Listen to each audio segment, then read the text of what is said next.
Nous allons commencer avec Benoît Pellistrandi, qui est professeur de chaire supérieure au lycée Condorcet, où il enseigne l'histoire aux Hippocagneux et aux Cagneux. Spécialiste d'histoire de l'Espagne contemporaine, il a publié en 2022 Les fractures de l'Espagne chez Gallimard, collection Folio Histoire. Il est, par sa fonction d'enseignant, généraliste. Membre du comité de rédaction de commentaires, il est membre de l'Observatoire Foi et Culture depuis 8 ans.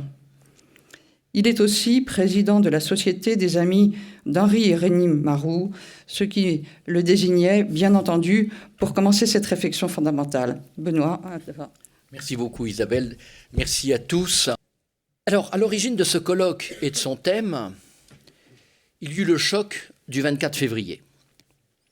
Le retour de la guerre en Europe, avec la montée aux extrêmes orchestrée par les actions du pouvoir russe, depuis la dissolution de l'ONG Mémorial, qui avait été fondée en 1989 et qui était présidée à l'époque par Andreï Sakharov, et qui était la plus ancienne organisation non gouvernementale russe, jusqu'au discours du 21 février 2022 de Vladimir Poutine.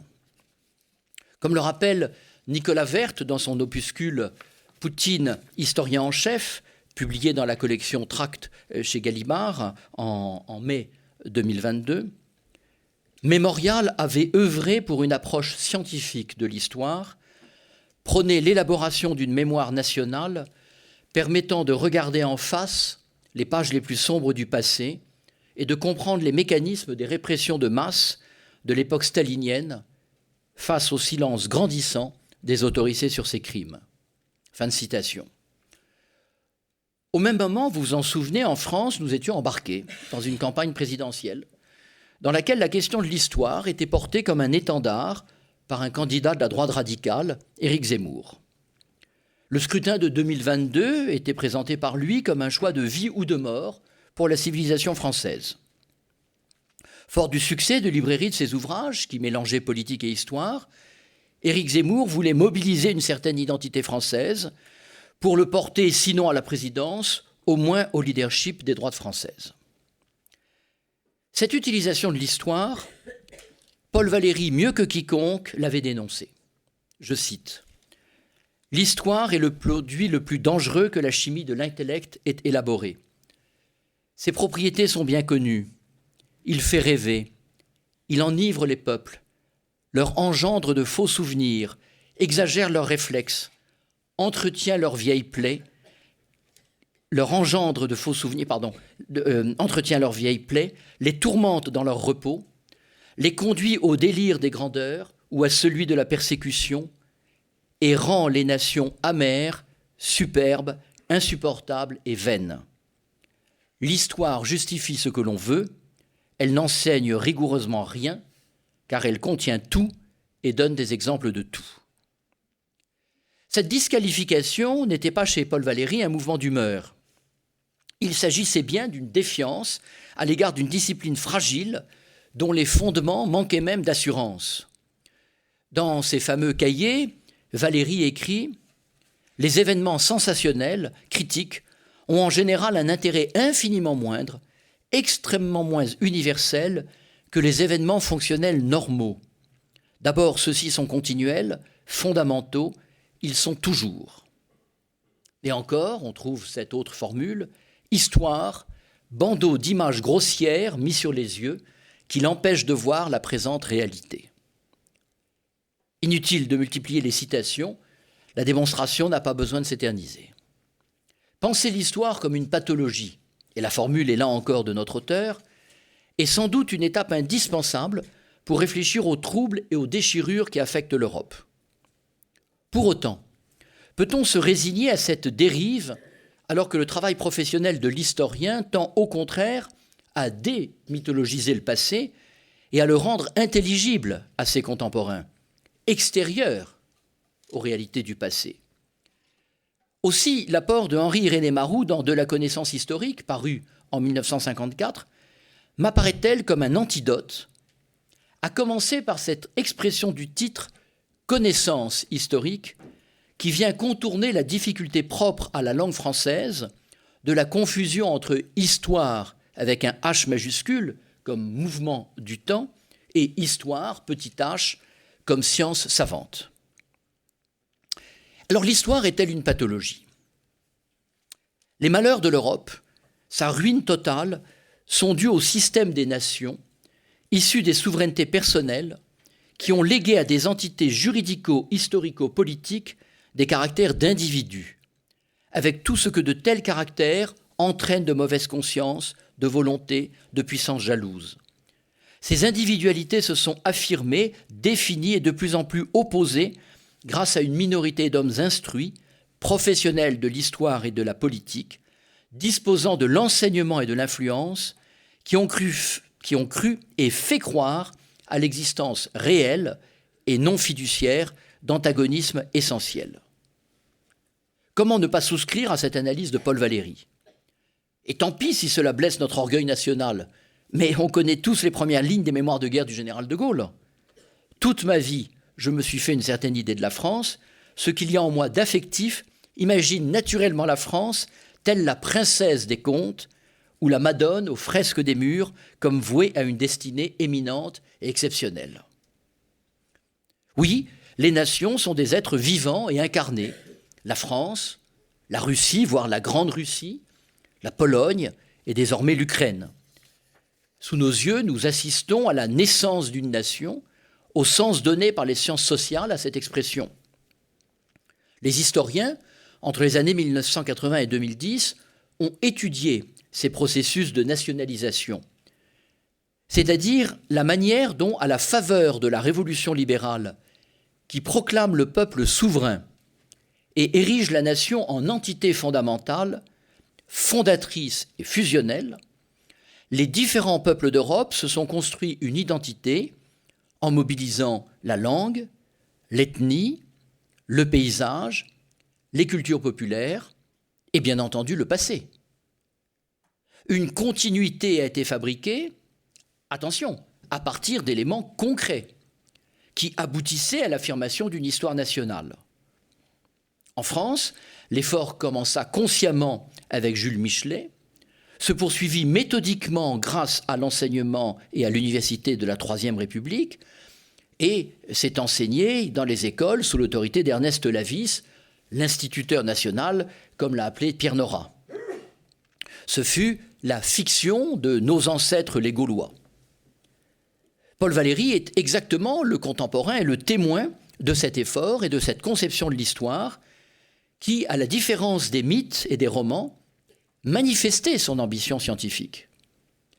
L'école positiviste, à laquelle Ernest Lavis empruntait sa méthode, reposait sur le recensement des documents écrits et le recours aux sources établies de manière critique et érudite. Il ne s'agissait nullement d'une imagination, mais bien d'un travail d'exhumation du passé national.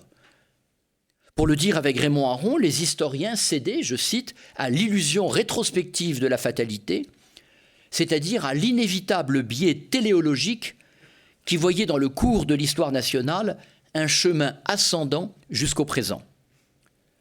Le XIXe siècle, consacré siècle de l'histoire, ordonna à cette culture du passé et la légua au XXe et en partie au XXIe siècle. Nous en sommes tributaires. Tout dans notre culture européenne s'organise et s'analyse au prisme de la nation et de son histoire. C'est le référent de nos principes démocratiques et le principe de la citoyenneté. L'appartenance à une nation nous institue comme sujet souverain.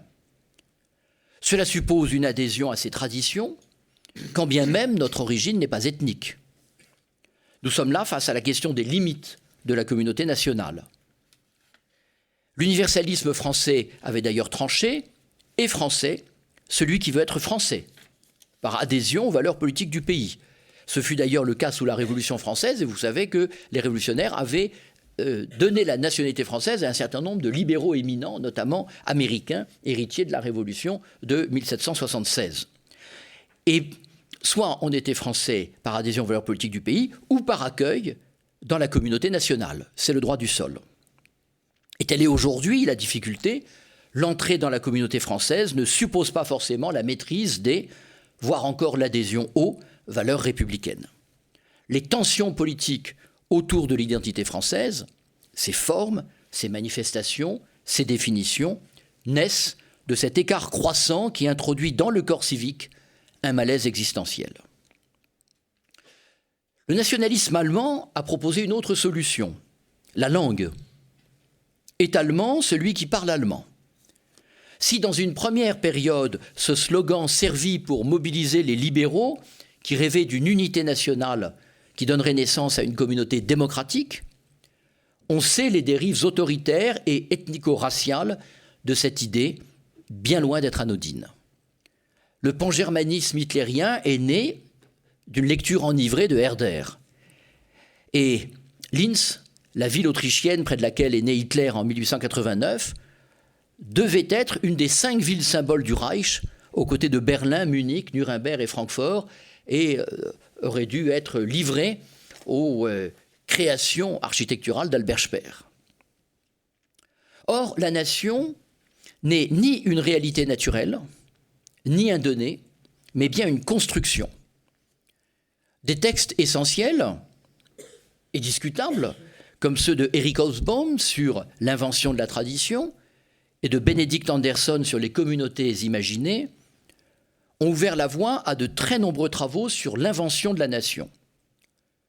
On y recensait la construction des récits nationaux, qu'on s'est mis d'ailleurs à appeler roman national, reprenant une fois encore de manière sans doute implicite un terme utilisé par Paul Valéry lui-même.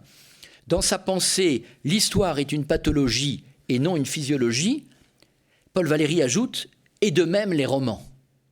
Et de même les romans.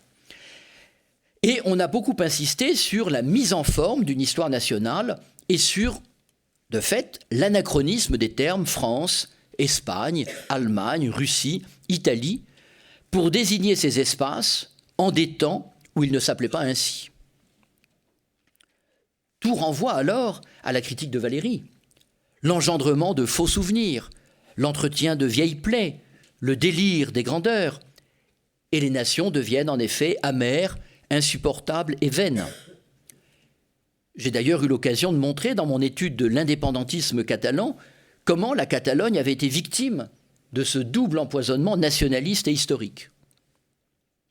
En mars 2013, Vladimir Poutine déclarait devant le premier congrès de la Société russe d'histoire militaire, je cite, « La principale ressource de la puissance et de l'avenir de la Russie réside dans notre mémoire historique. » Comment mieux exprimer cette utilisation du passé comme instrument de politique et de justification? Le passé devient le carburant de la passion nationaliste. Aucun pays d'Europe n'a échappé à cette tentation, même pas la Suisse.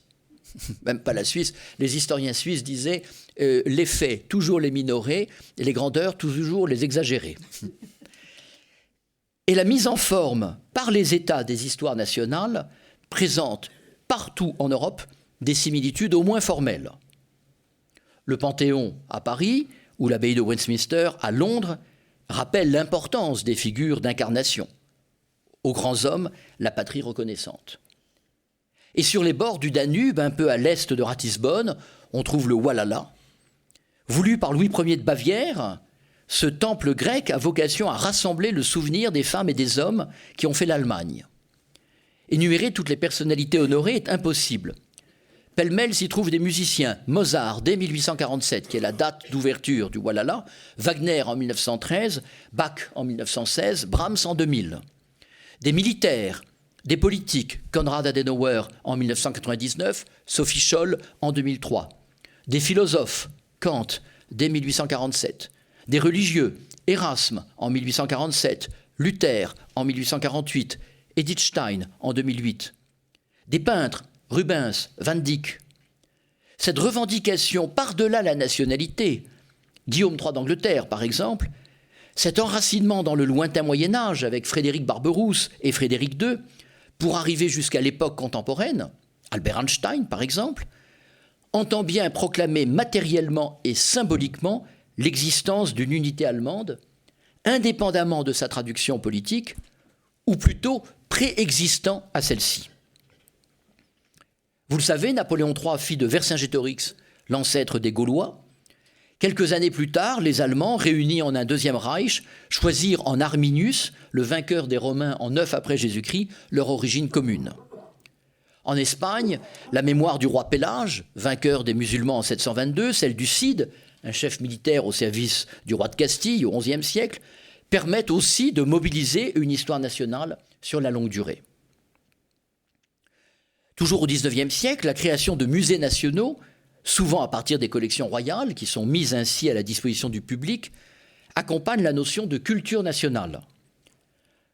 Depuis plus d'un siècle, les critiques et les savants forgeaient des histoires littéraires nationales, d'où naissaient des écrivains nationaux, qui portent le verbe et la chair de la nation, pour reprendre l'expression d'Anne-Marie Thiès dans son étude sur la fabrique de l'écrivain national.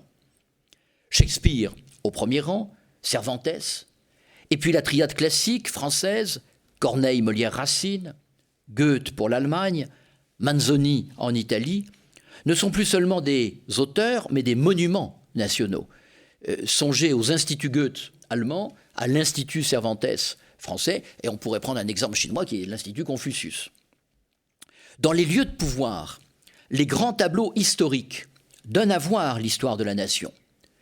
La galerie des batailles à Versailles, voulue par Louis-Philippe, commence avec la bataille de Tolbiac en 496 et s'achève avec celle de Wagram de 1809. Ce sont 33 victoires françaises qui racontent la continuité et la gloire française. On retrouve le même dispositif au Palais du Sénat à Madrid. L'histoire est le réservoir des grandes heures de la nation. Sur un fond de vérité, elle mobilise un répertoire de souvenirs qui deviennent communs à tous. Si on ajoute à cela l'œuvre d'enseignement qui lui aussi se met en place au cours du XIXe siècle, on a le dispositif complet des mécanismes de nationalisation d'une collectivité. À cela s'ajoute en plus le développement non pas de l'imprimerie, mais des imprimés, avec les images, en France les fameuses images d'Épinal, mais ensuite les images dans les manuels scolaires, et tout ça finit par créer effectivement un fonds commun de souvenirs partagés. Par l'instruction et les images, par le discours et la répétition, nous nous pénétrons de ce qui devient notre histoire et dont on nous dit qu'elle est aussi notre identité. Les tombeaux deviennent des lieux de cristallisation d'une mémoire historique. Ils sont un enjeu d'incarnation. Si André Malraux pouvait célébrer Jeanne d'Arc sans sépulcre et sans portrait, qui savait que le tombeau des héros est le cœur des vivants, combien d'autres, en revanche, ont fait des mausolées des lieux de pouvoir, à commencer par le mausolée de Lénine sur la place Rouge à Moscou. Vous le savez, les bolcheviks ont immédiatement conservé le corps de Lénine et ont même songé dans un premier temps à le cryogéniser dans l'espoir que la science permettrait de le ressusciter. Et combien les tombeaux sont soumis aux aléas de la politique. Je ne ferai pas allusion à l'exhumation du général Franco, peut-être que Pablo le fera tout à l'heure, mais il y a eu à Sofia, en Bulgarie, en 1999, la destruction du tombeau de Georgi Dimitrov, dirigeant communiste bulgare, et il y a eu des polémiques. Alors le corps avait été retiré dès 1990, mais ensuite le mausolée a été détruit, alors que certains historiens de l'art disaient qu'il faut absolument sauvegarder ça comme témoignage du réalisme socialiste. Le XXe siècle a légué à l'Europe une autre forme d'enracinement mortuaire, les grands cimetières militaires du Premier et du Second conflit mondial. En France, à l'occasion du centenaire de la Grande Guerre, la nécropole nationale de Lorette, qui déjà symbolisait, aux côtés de l'ossuaire de Douaumont, le poids tragique porté par la population et la terre française, s'est retrouvée dotée d'une signification enrichie avec l'anneau de la mémoire, où sont inscrits, sans différence de nationalité et par ordre alphabétique, le nom des 579 606 tués sur les 90 kilomètres du front du Nord et du Pas-de-Calais entre 1914 et 1918. Après 1945, avaient été ajoutés à cette nécropole nationale 4 cercueils, celui du soldat inconnu de 1939-1945, le soldat inconnu de la guerre d'Indochine, le soldat inconnu de la guerre d'Algérie et une urne avec de la cendre provenant des camps allemands pour rappeler déportés et exterminés. On sait aussi combien les États-Unis accordent d'importance aux cimetières des militaires tombés en Europe. Et vous savez d'ailleurs qu'ils jouissent d'un privilège d'extraterritorialité. Dans cette expérience très singulière, les nations ont à la fois célébré leurs héros, rendu hommage à ces vies brisées et orienté la pédagogie de ces espaces en fonction d'une ambition de mémoire qui progressivement est devenue un projet de paix et de réconciliation. Il faut, je crois, mesurer, quand on est à Lorette, ce que signifient en effet ces champs de bataille. Pendant 4 ans, le front stabilisé et l'anneau de la mémoire un siècle après. Mais il a fallu un siècle. L'anneau de la mémoire ne s'est pas fait en 1919. Il n'y a pas de construction nationale sans un effort conscient pour condenser le passé dans un récit. Ce récit est politique par nature. Il enracine dans la légitimité que confère la durée la communauté nationale. Aussi dépend-il de la position de la nation au moment où s'opère cette fabrique. Quand un État est dominant, il explique son hégémonie. S'il décline, le voilà pris au piège de la décadence. L'histoire dépend du présent en ce que la position relative d'une communauté nationale conditionne la perception de ce présent. La critique de Paul Valéry, qui était systématique, oublie de pointer cette dépendance. Et nous sommes aujourd'hui bien placés, nous en France, pour sentir ce basculement d'une histoire qui était jusqu'à présent vécue un peu comme un aboutissement, et au contraire, là, nous basculons dans ce qu'on a appelé un peu rapidement peut-être le déclinisme.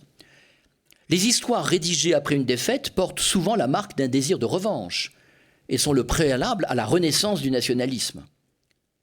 À cet égard, la situation actuelle de la Russie est caractéristique de cette soumission du discours historique à la dimension géopolitique. On le sait, 1991 est vu par Poutine comme la plus grande catastrophe géopolitique du XXe siècle, tandis que nous, Européens de l'Ouest, nous voyons cette année comme une libération. Il a fallu aussi plus de 40 ans pour qu'un président allemand, le très remarquable Richard von Weizsäcker, puisse dire que 1945 n'était pas seulement la défaite du nazisme, mais aussi la libération des Allemands. Les histoires sont d'abord des histoires nationales. La proximité explique que ce soit au sein d'une communauté identifiée politiquement, juridiquement, linguistiquement, culturellement, et pour tout dire émotionnellement, que surgisse d'abord cette envie de mise en forme du récit historique. Apparaît alors le paradoxe de cette démarche. Il a fallu du temps, de l'expérience accumulée, pour que naisse ce cadre qui donne naissance à l'histoire. Celle-ci s'autogénère, pourrait-on dire. Est-elle pour autant la pathologie que dénonce Paul Valéry? Ou est-elle toujours une pathologie? L'histoire est-elle par essence malade et pathogène parce que discriminante, introduisant dans le genre humain la division par groupe et par affinité? Et donc, la connaissance historique peut-elle être un antidote? Récemment, vous le savez, des historiens s'attachent à dépasser le cadre national. Ce serait celui-ci qui créerait les dérives de l'histoire, conférant à chaque communauté un sentiment de supériorité à l'origine des conflits, des préjugés, des racismes en tout genre. C'est l'histoire mondiale ou mondialisée qui entend montrer que ce qu'a vécu tel ou tel État occidental l'a été aussi par telle ou telle communauté extra-européenne. En France, un homme comme Patrick Boucheron a construit sa renommée et sa carrière sur cet artifice, avec une histoire du monde au XVe siècle et une histoire mondiale de la France. Il s'agissait de découvrir le caractère factice du cadre national pour penser le temps. L'entreprise est séduisante, mais elle n'échappe pas aux reproches tant méthodologiques qu'intellectuels. Et là aussi, cette histoire engendre de faux souvenirs. Elle ne rend pas les nations amères puisqu'elle les disqualifie, mais elle contribue davantage encore à la confusion intellectuelle en ne faisant que du nominalisme.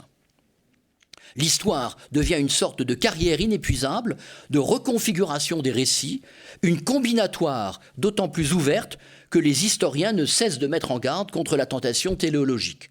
Les historiens aujourd'hui passent leur temps à dire « attention, ça aurait pu se passer autrement ».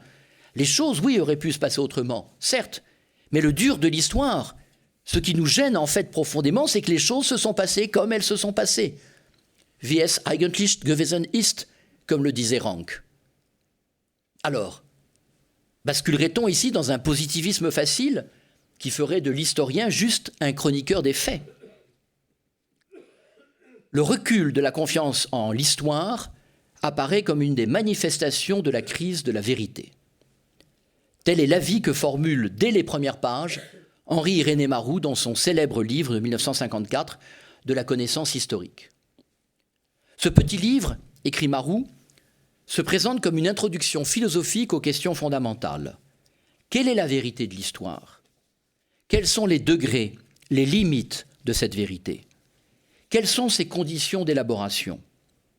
En un mot, quel est le comportement correct de la raison dans son usage historique?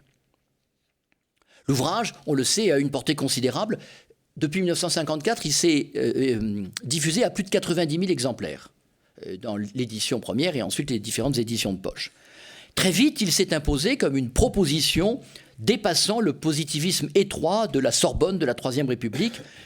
Et surtout, il a ouvert dans la tradition intellectuelle française une voie nouvelle, celle qui ne délie pas la démarche de l'historien de ses engagements avec sa philosophie et ses valeurs. Voie étroite, chemin de crête que certains jugeront tendancieuse. Dans le livre, Marrou rejette l'objectivité positiviste liée à la neutralité de l'historien et revendique la sympathie de l'historien pour l'objet qu'il étudie. Alors, entendons-nous bien, la sympathie non pas comme adhésion, parce qu'on pourrait imaginer effectivement qu'un historien du nazisme a de la sympathie pour le nazisme. La sympathie, c'est effectivement la sympathie avec le passé, et essayer de comprendre ce qu'a été cette période. Mais cette voie sera reprise et explorée, et je pense notamment au petit livre de Joseph Ours, La valeur de l'histoire, publié en 1954 et qui a fait l'objet de 3 rééditions. Et Joseph Ours, qui était... Alors, je le signale, il était professeur de Cagnes au lycée du Parc à Lyon, et il a été notamment le maître de Maurice Agulon. Et Maurice Agulon reconnaît tout ce qu'il lui doit. Pour Marrou, l'élaboration, je cite, de la vérité historique est le fruit d'un processus complexe qui plonge ses racines à l'arrivée et déjà au départ dans ce qu'il y a de plus profond au sein de la pensée de l'historien, sa Lebens- und Weltanschauung, sa philosophie générale. Tout au long de son enquête, Marrou rappelle les protocoles qui caractérisent la démarche de l'historien, la collecte et l'analyse des documents, leur interprétation et leur explication, l'usage du concept. Mais il ne cesse de dépasser l'école positiviste en soulignant l'enjeu existentiel de l'histoire, sa dimension de rencontre avec autrui, son refus du déterminisme historique. Il croise la démarche du professionnel avec une philosophie de la connaissance et de l'homme. Significativement d'ailleurs, le premier chapitre du livre est consacré à l'histoire comme connaissance. Rappelant le large éventail des pratiques historiennes, de l'érudit attaché à la toilette du document, où, je cite, les nobles esprits épris de vastes synthèses embrassant d'un vol d'aigle d'immenses tranches de devenir, fin de citation, Marrou propose une définition apparemment anodine de l'histoire. L'histoire, c'est la connaissance du passé humain. Le terme connaissance est mis en avant parce qu'il révèle l'enjeu de l'enquête et du travail. Je cite, « L'histoire se définit par la vérité qu'elle est capable d'élaborer. » Et le mot connaissance convoque en effet les notions de validité et de vérité. Il s'agit moins d'ailleurs dans l'esprit de Marrou d'un résultat acquis d'avance que d'un effort, d'une tension qui doit habiter l'historien. La méthode, elle est juste là pour permettre de garantir une connaissance scientifiquement élaborée. Alors, laissons de côté les aspects techniques de la méthode, qui ont leur importance, je ne le sous-estime pas, et approfondissons encore la notion de connaissance du passé. Pour Marrou, connaître le passé, c'est l'explorer dans son étrangeté, dans sa complexité, dans la distance qui s'intercale entre ce temps ancien et ce moment présent de l'historien. L'objectivité n'est pas seulement une somme de procédures méthodiques, elle est l'acceptation de la diversité des sociétés humaines dans leur organisation, leur système de croyances et de valeurs, leurs principes politiques, leurs connaissances. L'enjeu est, nous explique Marou, la compréhension directe de saisie par l'intérieur, actions, pensées, sentiments, et aussi toutes les œuvres de l'homme, les créations matérielles de ces sociétés et de ces civilisations, œuvres au travers desquelles nous atteignons leur créateur, en un mot, le passé de l'homme en tant qu'homme. L'histoire, poursuit l'historien de Saint-Augustin, est la relation, la conjonction établie par l'initiative de l'historien entre deux plans d'humanité. Le passé vécu par les hommes d'autrefois, le présent où se développe l'effort de récupération de ce passé au profit de l'homme et des hommes d'après. Cette définition a le mérite, à mes yeux, de désinstrumentaliser l'histoire pour en faire non plus un étendard ou une collection de slogans, mais une connaissance, une science de l'homme et des sociétés. Sciences humaines, sciences sociales, ces deux expressions ont aujourd'hui remplacé l'ancienne formule des sciences morales, c'est-à-dire de ce qui mettait en branle les fondements humains des comportements sociaux, économiques, politiques. Avec Marou et tout son héritage, qu'il soit direct ou indirect, et il faudrait, pour être plus complet, étudier avec attention les productions historiographiques postérieures, l'histoire a gagné en épaisseur et en valeur. La tentation est grande de transformer l'histoire en un champ de bataille, où pourraient être rejouées et gagnées certaines parties perdues, ou en instrument de mesure par rapport à un idéal. C'est le fameux « c'était mieux avant ». Pour les nations européennes, l'histoire est à la fois le socle d'une identité collective, le réservoir d'émotions, le terreau de revendications, l'étalon de la grandeur, mais aussi le tribunal face à des périodes sombres.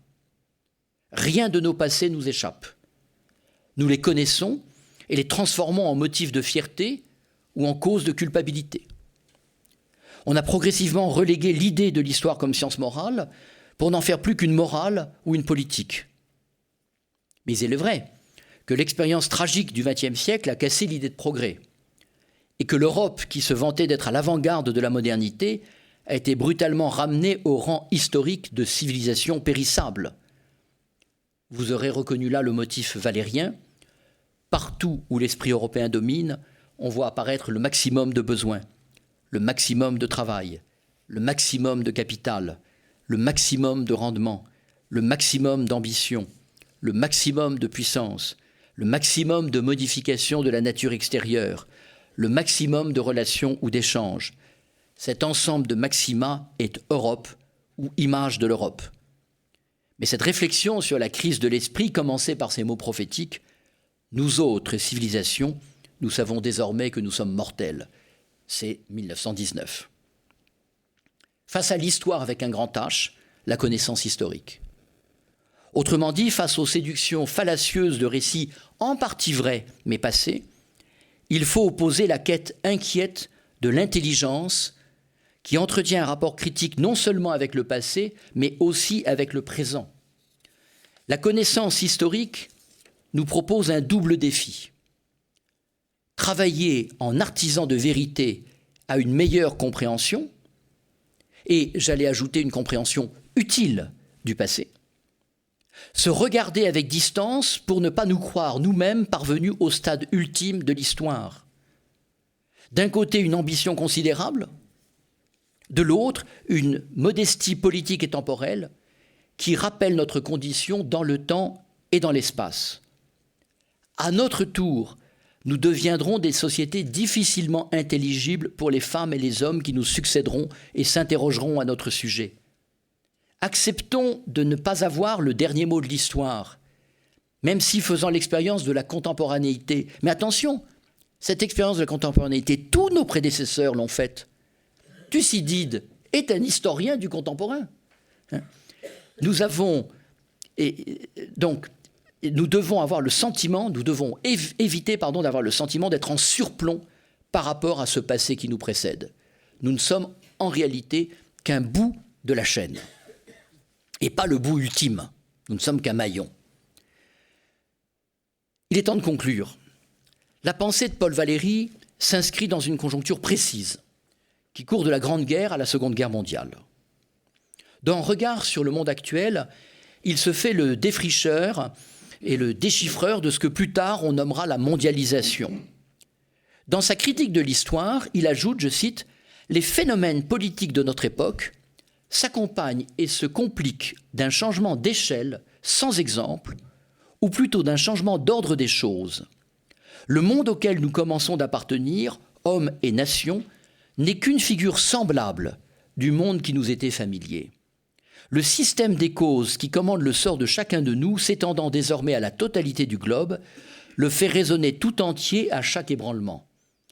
Il n'y a plus de question finie pour être finie sur un point. Les grandeurs, les superficies, les masses en présence, leurs connexions, l'impossibilité de localiser, la promptitude des répercussions imposeront de plus en plus une politique bien différente de l'actuelle. Ce texte est publié en 1931. Face à un bouleversement dont il aperçoit, mieux même dont il conçoit l'ampleur, Valéry entend disqualifier une histoire en retard et par là une politique archaïque. Je cite encore Paul Valéry. « Les effets devenant si rapidement incalculables par leur cause et même antagonistes de leur cause, peut-être trouvera-t-on puéril, dangereux, insensé désormais de chercher l'événement, d'essayer de le produire. » Eh bien, appliquez cette phrase à l'analyse de la guerre froide et vous avez un élément de grille de lecture. Je continue. Peut-être l'esprit politique cessera-t-il de penser par événements, habitudes essentiellement dues à l'histoire et entretenues par elle. Et Paul Valéry de nous dire avec exactitude ce que nous vivons en ce moment même en Europe depuis le 24 février dernier. Je cite. « Ce n'est point qu'il n'y aura plus d'événements, il y en aura d'immenses. Mais ceux dont c'est la fonction de les attendre, de les préparer ou d'y parer, apprendront nécessairement de plus en plus à se défier de leur suite. Il ne suffira plus de réunir le désir et la puissance pour s'engager dans une entreprise. Rien n'a été plus ruiné par la dernière guerre que la prétention de prévoir. » Alors il y a une chose qui est claire, c'est que Poutine n'a pas lu Paul Valéry. L'histoire, comme source de sagesse ou d'inspiration, est prise en défaut. Elle prolonge comme un anachronisme des solutions anciennes. Et n'est-ce pas ce à quoi nous assistons sidérés depuis l'invasion de l'Ukraine par la Russie? Ce retour aux temps anciens, c'est ce qu'on nous dit, c'est ce que nous disent nos responsables politiques, qui sont désormais notre temps, montre à la fois l'imprévisibilité de l'histoire et la tentation qu'elle exerce comme faux miroir de grandeur et de puissance aux peuples et aux nations. En allant chercher du côté de Marou un enseignement sur la valeur de la connaissance historique, j'entendais proposer une discipline intellectuelle pour nous protéger de cette tentation et un instrument pour comprendre le passé, mais aussi notre présent comme futur passé. Quand, réfléchissant au thème du colloque Foi et Culture 2022, je proposais ce thème de l'histoire comme réconciliation, je voulais aussi poser un acte d'espérance et affirmer qu'il était possible de faire de l'histoire un dépassement et non un recommencement, à condition d'engager toute sa condition humaine, individuelle et collective, au service de cette mission. Que Marou soit un historien chrétien, c'est-à-dire un croyant qui sait que le dernier mot de l'histoire sera le mot de Dieu, et que de ce mot, nous avons eu une annonce en Israël et en la personne du Christ, et donc que nous savons qu'il est au croisement de la souffrance et de la réparation, des larmes et de la consolation, du désespoir et du salut, n'est pas étranger au choix intellectuel que j'ai posé devant vous. Les chrétiens ont, face à l'histoire comme temps et à l'histoire comme déchiffrement de ces temps, une responsabilité singulière. Leur contribution à la vie collective doit être habitée, hantée même, par cette urgence de la paix et de la réconciliation. Nous savons combien il en coûte, mais nous savons aussi, nous, Européens, déchirés et réconciliés, qu'il n'est pas d'autre chemin vers l'avenir, c'est-à-dire vers la vie en commun qui triomphe de la mort que nous savons nous donner les uns aux autres. Le sang qui a irrigué nos terres entre 1914 et 1918, entre 1939 et 1945, a fécondé dans la douleur la recherche de la paix. Puissent les terres de sang décrites par Timothy Snyder, c'est-à-dire la Pologne, l'Ukraine, la Lituanie, le Bélarus, et donc au premier rang aujourd'hui l'Ukraine, connaître une évolution semblable. Cela prendra du temps, c'est le secret de l'histoire que les femmes et les hommes ont à écrire aujourd'hui.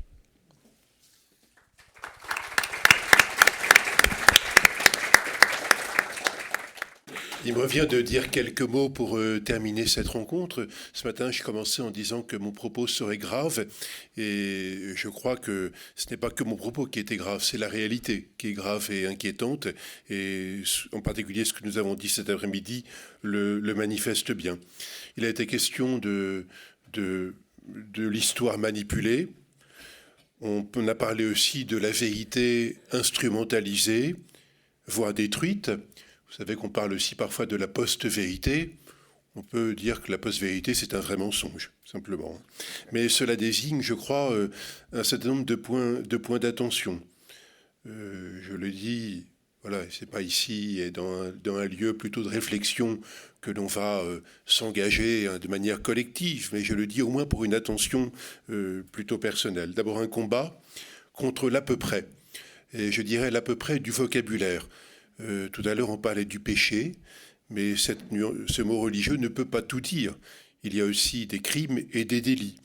Et les choses se croisent, certes, mais il faut aussi qu'on puisse être rigoureux sur le vocabulaire et employer ce vocabulaire qui ne s'identifie pas mais qui se croise, dit aussi une responsabilité devant la justice civile des peuples, mais aussi pour les croyants devant la justice de Dieu. Aussi un point d'attention ou un combat dans le choix de la rigueur et du travail. Et ceux qui sont intervenus et celles qui sont intervenues ont manifesté cela. Et c'est le fruit de leur travail. Donc rigueur et travail contre eux, la propagande. Et puis aussi la crainte des slogans. J'ai en mémoire une parole du théologien Hans-Urs Balthasar qui disait « Lorsqu'il n'y a plus d'idées, il reste les slogans ». Donc, on est aussi devant la difficulté, sans doute plus large, et qui est celle sans doute de notre génération, de nos générations, pour nos pays, pour la France aussi, à dire un dessein ou un destin. Alors qu'on ne sait plus dire un dessein ou un destin, qu'est-ce qui reste ? La com, avec je le dis de manière péjorative, ou bien il va rester des règlements et des procédures. Mais cela ne remplace pas le destin et le dessein. On a pourtant besoin de souffle, de rêve, de projection. Et on a besoin aussi, je crois, ce mot est employé plusieurs fois, nous avons besoin de rêve. Et lorsqu'on emploie ce rêve, on accepte aussi de passer sous l'analyse des rêves, avec tout ce que nous connaissons de cela. L'analyse des rêves, sans imaginer d'ailleurs purifier notre inconscient. La pureté est toujours un grand danger. Il ne s'agit pas de purifier notre inconscient, mais d'interroger nos rêves. Est-ce que nous rêvons sans les autres ? Est-ce que nous rêvons contre les autres ? Ou est-ce que nous préférons rêver avec ? Ce ne sont que des mots, mais qui, je crois, peuvent nous interroger. Sinon, s'il n'y a pas ce forme de questionnement, on tombe ou on verse dans la revanche, le ressentiment. Certes, on pourra dire au profit des humiliés, mais ils seront à ce moment-là instrumentalisés. On peut verser dans l'endormissement de la distraction, et ça marche bien. Ou bien on peut aussi verser dans la projection en dehors du réel. Quelqu'un a parlé de l'opium, et les religions peuvent être cet opium qui nous projette en dehors du réel. On a donc besoin de rêver. Et je préfère ce mot, qui a été employé plusieurs fois, ce mot à celui de dessein ou de destin, qui peut faire le lit de toutes les manipulations. Parce que le rêve, il est sans doute peu manipulable. Parce que, par définition, il est complexe, il est mélangé, il ne peut pas être saisi ou enfermé. Alors rêver, je reprends le titre du colloque, hein, rêver de réconciliation. Rêver de réconciliation. Peut-être plus en rêver que de trop vite en parler. La réconciliation, c'était souligné ce matin, n'est pas une déclaration, elle est d'abord un chemin. Elle est d'abord un chemin. Rêver de réconciliation, ça passe, je crois, par plusieurs attitudes. D'abord, par construire la réconciliation dans l'humilité des rencontres.